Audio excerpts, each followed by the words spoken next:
Сәлем достар, бүгін мен сіздерге нан салма тағамының жасалу жолын үйрететін боламын. Ең алдымен пиязымызды ашып, әдемілеп турап аламыз. Келесі кезекте сәбізімізді кубиктап турап аламыз. Достар, менің каналыма тіркеліп, жанындағы қоңырауша белгісін басуды ұмытпаңыздар. Ал енді сарымсағымызды майдалап тураймыз, картопымызды тураймыз және де етімізді тураймыз. Менде видеода жылқының еті, кез келген ет түрін қоса берсеңіздер болады. Мен тамаққа осындай тоңмай пайдаланатын боламын. Құрғақ қазанымызға тоңмайды салып, қызарғанша пиязымызды, одан соң етімізді салып қуырып аламыз. Келесі кезекте сәбізімізді, сарымсағымызды салып қуырамыз, тұзымызды саламыз, кристаллик саламыз.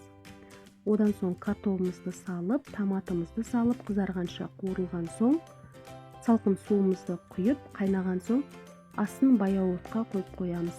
Ал енді қамырымызға кірісеміз. Ұнымызға тұзымызды салып, бір дана жұмыртқамен жылы суымызды құйып, орташа жұмсақтықта қамыр илейміз.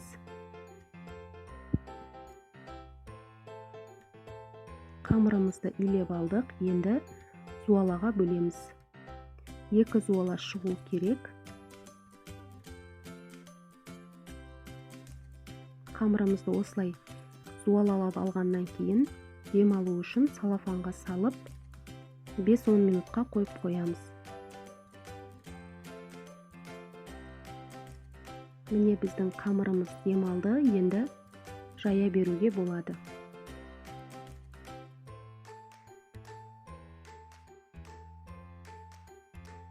Қамырды жайғанда қалың етіп те жайып қоймаңыздар, жұқа етіп те жайып қоймаңыздар.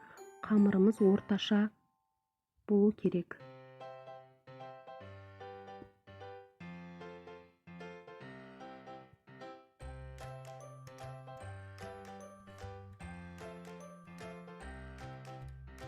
Міне біздің қамырымыз дайын болды. Енді арасына ұн себеміз де оқтауға орап, осылай бүктеп аламыз. Астына досканы қойып, видеода көріп тұрғандарыңыздай кесіп аламыз. Кескен кезде қалың, болмаса жұқа етіп кесіп қоймаңыздар, орташа етіп кесу керек. Қайнап тұрған суға салып аласыздар. 7-10 минутта піседі. Міне біздің қамырымыз дайын болды. Сорпаның бетіндегі майын құйып, арасын ашып аламыз да қоюын саламыз, салмамызды. Міне достар, біздің тамағымыз дайын болды. Сіздер де жасап көріңіздер, каналыма тіркеліп, қоңырауша белгісін баса кетуді ұмытпаңыздар. Видео ұнаса лайк баса кетіңіздер.